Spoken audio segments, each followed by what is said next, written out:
Olá a todos! A aula de hoje será sobre membrana celular transporte. Lembrando que esta videoaula foi produzida para fins exclusivamente didáticos, seguindo as recomendações da Portaria MEC 544/2020, que trata da substituição das aulas presenciais por aulas em meios digitais, e Resolução CEP-UFMG número 02/2020, que regulamenta o ensino remoto emergencial para os cursos de graduação da UFMG durante o período de pandemia Covid-19. Bom, como falado na aula anterior, as membranas celulares possuem várias funções. Dentre elas, ser responsável pela constância do meio intracelular, ou seja, pelo controle da entrada e saída de substâncias da célula. Como falado anteriormente, a membrana ela é uma barreira seletiva para o transporte de substâncias. Portanto, ela coordena o transporte dessas substâncias de um lado a outro. Existem vários tipos de transporte através da membrana. O transporte que é feito de pequenas moléculas, que pode ser por difusão passiva ou mediado por proteínas, e o transporte de grandes moléculas ou partículas, que é denominado de endocitose. Eu vou começar primeiro falando do transporte dessas pequenas moléculas. Como falado anteriormente, a própria bicamada lipídica, por causa de sua estrutura, forma uma barreira seletiva para a passagem de substâncias através da membrana. Apenas poucas substâncias conseguem atravessar livremente essa bicamada lipídica, como é o caso de gases ou pequenas moléculas não carregadas. Todas as outras moléculas, mesmo que menores, como mesmo água, ureia, que embora consigam atravessar, mas em muito pouca quantidade, moléculas como íons carregados, glicose, pequenos aminoácidos ou peptídeos, não, embora pequenos, não são capazes de atravessar essa bicamada lipídica por causa de sua estrutura. Nos dois primeiros casos que eu mencionei, no caso de gases e moléculas não carregadas, como elas conseguem atravessar livremente, isso acontece através de difusão passiva e vai sempre do ambiente onde está mais concentrado para onde está menos concentrado. Em todos os outros casos de pequenas moléculas que não conseguem atravessar a membrana por causa da sua estrutura, o transporte é então mediado por proteínas. Como mencionado anteriormente, na difusão passiva, esse transporte acontece sempre de onde está mais concentrado para onde está menos concentrado e, portanto, sem gasto de energia. No caso das outras substâncias, que o transporte é mediado por proteínas, isto pode ocorrer sem gasto de energia, ou seja, de forma passiva, indo de onde está mais concentrado para onde está menos concentrado, ou seja, a favor do gradiente de concentração, ou de forma ativa, com gasto de energia, uma vez que vai do ambiente onde está menos concentrado para onde está mais concentrado, ou seja, contra o gradiente de concentração. Dois tipos de proteínas podem mediar esse processo de transporte de substâncias do meio extra para o meio intracelular ou vice-versa. Um deles são essas proteínas carreadoras. No caso das proteínas carreadoras, elas são capazes de se ligar a uma substância de um lado da membrana. Essa ligação promove, então, uma mudança conformacional nessa proteína, que permite a entrega dessa substância para o outro lado da membrana, como está mostrado nesta animação aqui. Uma glicose se liga a essa proteína carreadora, a ligação da glicose induz uma mudança conformacional que entrega essa glicose, então, para dentro da célula. Alternativamente, o transporte pode ser feito através dessas proteínas que são chamadas de canais, que possuem um canal interno seletivo, que também é capaz de reconhecer a substância que passa. Normalmente, os canais eles transportam íons, que são substâncias pequenas carregadas. Os canais ficam normalmente fechados, mas por um estímulo podem se abrir, então fazer o transporte desses íons, como mostrado nessa animação. Então, aqui é um canal de potássio, o potássio vai entrar no canal e atravessar a membrana, nesse caso de dentro para fora da célula. Bom, o transporte mediado por proteínas, ele pode ser classificado de acordo com o direcionamento desse transporte, ou seja, ele pode ser um transporte único e que vai numa única direção, ou seja, uma única componente é transportado por essa proteína, transportador, carreadora ou canal, e vai de um lado da membrana para o outro lado da membrana numa única direção. Então, sempre de dentro para fora ou poderia ser de fora para dentro da célula. Temos ainda o cotransporte, onde duas substâncias são transportadas simultaneamente por essa proteína, que pode ser um carreador ou um canal. No caso do cotransporte sim-porte, as duas substâncias seguem na mesma direção. Neste exemplo aqui, as duas substâncias vão do meio intra para o meio extracelular. Ou pode ser um cotransporte do tipo antiporte. Neste caso, os compostos que são transportados serão transportados em direções opostas, ou seja, enquanto um composto é transportado do meio intra para o meio extracelular, o outro composto é transportado do meio extra para o meio intracelular. Em qualquer um desses exemplos aqui, o transporte pode ser passivo ou ativo. No caso do transporte ativo, existem 3 fontes de energia para esse transporte ativo. O primeiro deles pode ser a luz, como é o caso das proteínas presentes nos cloroplastos, onde a luz promove uma mudança conformacional que vai permitir a passagem dessa substância através da proteína.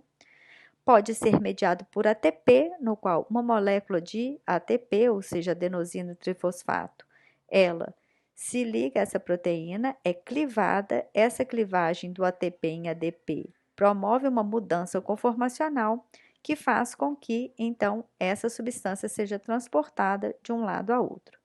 Ou pode ser através do transporte acoplado, ou seja, enquanto uma substância, no caso aqui essa vermelhinha, vai a favor do gradiente de concentração, ou seja, de onde está mais para onde está menos concentrado, quando ela faz esse transporte dessa substância a favor do gradiente de concentração, ela acaba carregando a segunda substância contra um gradiente de concentração. Então, o transporte a favor pode carregar o transporte contra o gradiente de concentração. Bom, esses foram os transportes de pequenas moléculas. A célula membrana ainda é capaz de transportar, como eu falei anteriormente, grandes moléculas, o que a gente chama então de transporte em grande quantidade, também chamado de endocitose. Existem 3 processos que são os processos mais comuns de endocitose: a fagocitose, a pinocitose não seletiva e a pinocitose seletiva.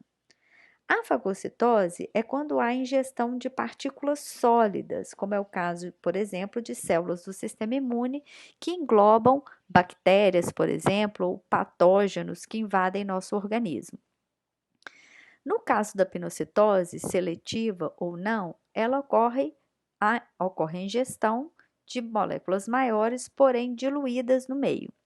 Essa pinocitose pode ocorrer sem seleção dessas substâncias, apenas são ingeridas pela célula, ou com a identificação dessas substâncias por receptores, então uma pinocitose seletiva, em que essa substância, então, diluída, se liga ao receptor, é reconhecida e internada pela célula. Em todos os 3 casos, esse transporte acontece formando-se vesículas intracelulares. Então, vou começar falando especificamente aqui da fagocitose.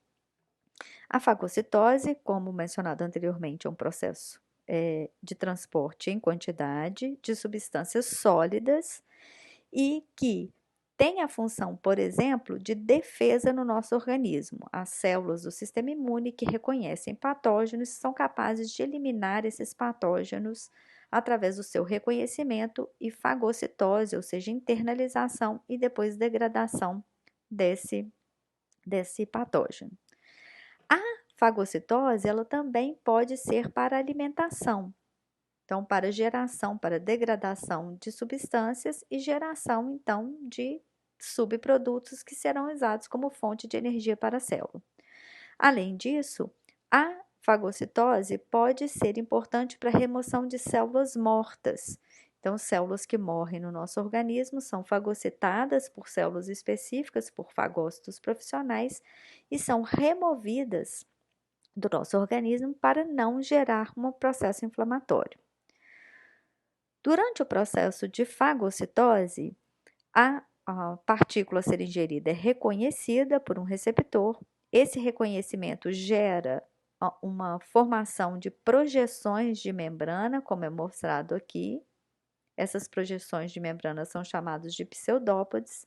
Esses pseudópodes se projetam e se fundem, formando uma vesícula intracelular que a gente chama de fagossomo. Esses fagossomos se fundem diretamente com vesículas chamadas de lisossomos, que eu vou mencionar anteriormente, que são organelas celulares responsáveis pela digestão celular. Esses lisossomos, quando se fundem com os fagossomos, derramam o seu conteúdo, que é capaz então de digerir essas partículas internalizadas, e essas partículas então são destruídas e eventualmente podem ser usadas, os seus subprodutos serem usados como matéria-prima para essa célula.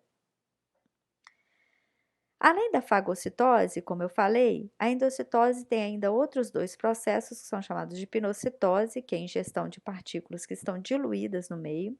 Essa pinocitose pode ser não seletiva ou seletiva. Na não seletiva, tem a função sensorial pela célula, ou seja, a célula perceber aquilo que está no meio.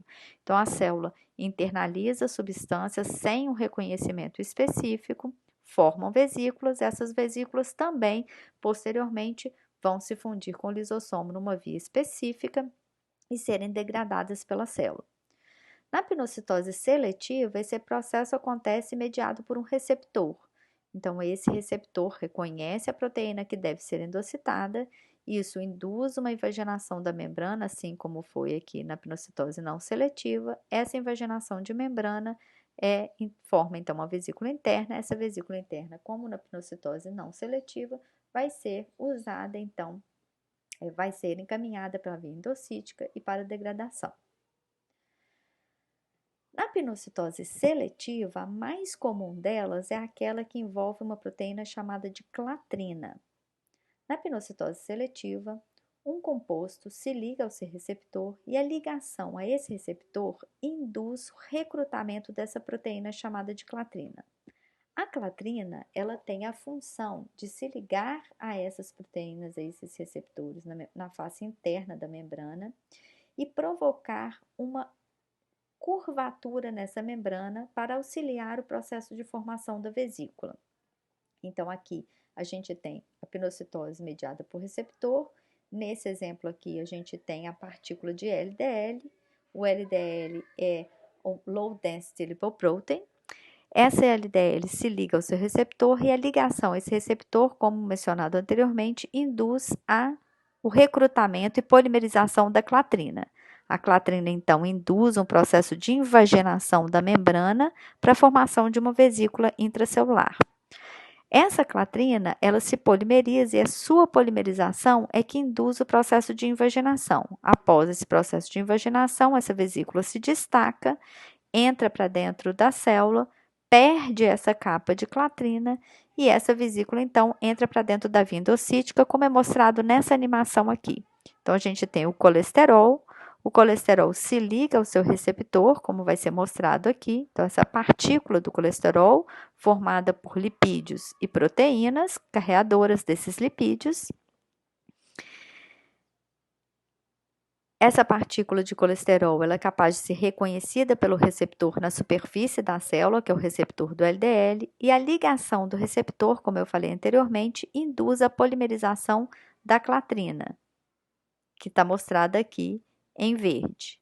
A clatrina, ao se polimerizar, ela induz essa invaginação da membrana e a formação da vesícula intracelular.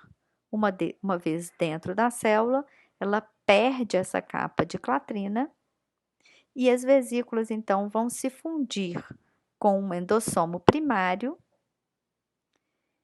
E esse endossomo primário, que tem um ambiente de pH ácido, vai promover a liberação do LDL de seu receptor.